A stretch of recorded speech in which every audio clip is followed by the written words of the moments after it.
Alright guys, welcome to another beer review, and today we're going back over to Copenhagen and we are, excuse me, revisiting Tuol, one of my favourite breweries, and this is a bottle of the Lemongrass Gose, which is clocking in at 4% ABV, so salty, sour and effervescent balanced Gose, soured with wheat, grains and balanced with sea salt, a hoppy pungent deeply aromatic experience infused with lemongrass, with absolutely phenomenal artwork once again from Casper Ledet. Beautiful looking beer, and then a lovely label on the neck. This has a best before date the 16th of the 3rd 2019. Apologies about that, but yeah, it's got like either a smashed pane of glass or a smashed mirror. Not sure what the story is behind the actual label, but yeah, it really does stand out, and I do love the artwork of Casper Ledet. Fantastic stuff. And I think this is one of the few times where I've actually got brand appropriate glassware. So without any further ado, let's get this opened and see what we get. I'm a big fan of Goses, especially when there's something infused in it. I just like the experimental nature of the likes of Tuol, and they brewed some absolutely wonderful beers, both in a conventional sense and a somewhat left field way. But yeah, looking forward to this one. So let's see what we get when we pour the beer into the glass. And that is pouring. That's actually considerably hazy. I was not expecting it to be that hazy, to be honest. Excuse me. Don't know what's going on in my throat. Paul, keep your mouth shut. Probably what I should have done. Anyway, enough innuendo aside. Let's see what we get. And that is a lovely sort of hazy amber look to it. You really can't see through that at all. It's got a sort of like a slightly murky orangey look to it also, with about one finger's worth of a slightly off-white head. Certainly looks appetising. You'd almost think by looking at the camera that this could be an IPA or a pale ale, but yeah, it looks absolutely fantastic.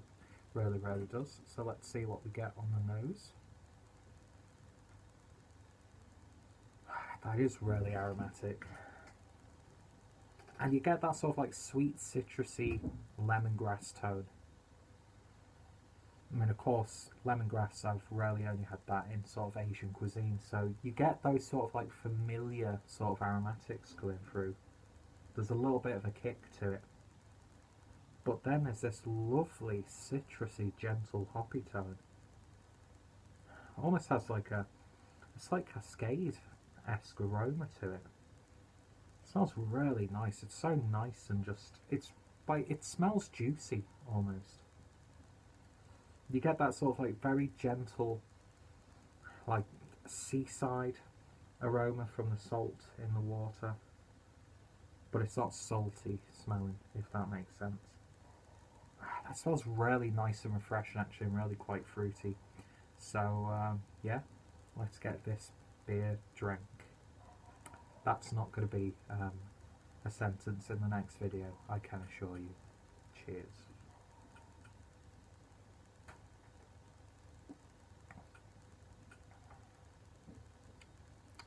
Oh. It's tart, it's sour, a little bit salty, but it's not puckering. It's really quite gentle in terms of that characteristic.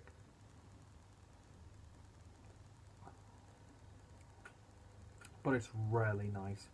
That is so crisp, light and thirst quenching, and so satisfying. Once you've like had that little hit of sourness, those lovely hoppy tones come through. Beer is carbonated just enough and the body's just light enough so the beer like dissipates around your mouth. And then right on the back end, once it's dried out, there's just like this almost slight explosion of like saliva, because you want to go in for another sip. It's got that subtle spicy tone that I was talking about. It's got that slight Asian cuisine flavour from that lemongrass, Not enough so it distracts the beer or works against it. It's working beautifully with those citrusy sort of hops in there. Yeah, this is one of those beers that will not last long at all.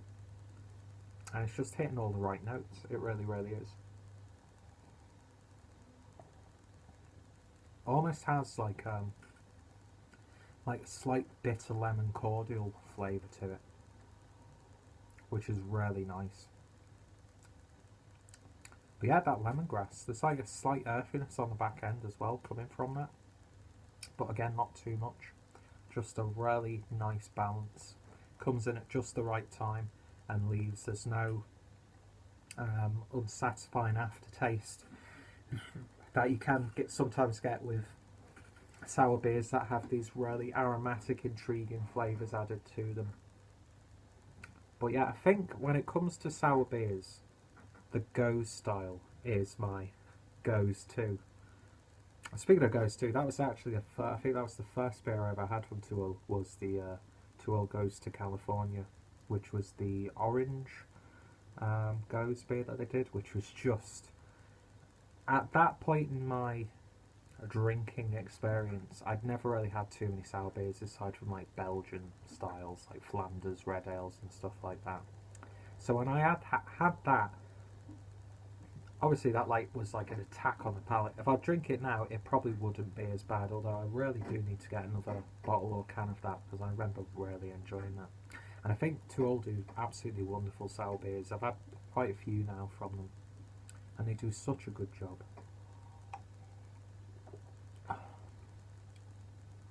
But yeah, it's just hoppy enough. The lemongrass is just enough.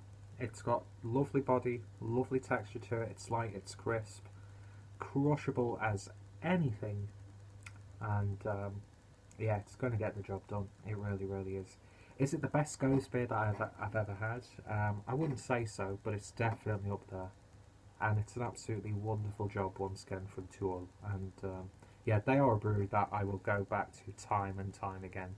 Sure, just by the nature and their output, there will be beers where I'll drink and I'm like, I'm not a big fan of this, but I've never had like a bad beer that's had Tuol's name on it, whether it be a light pale ale or if it's an imperial stout or something weird and wonderful in between or completely left field. There's just such a satisfying thing about Tuol for me, from the branding to, of course, more importantly, the beer in the glass. And I really need to make a pilgrimage to Copenhagen and go to places like Bruz and just hit up that like beer hotspot, and of course pick up my good friend James on the way. Who do I have to go through Sweden to get to?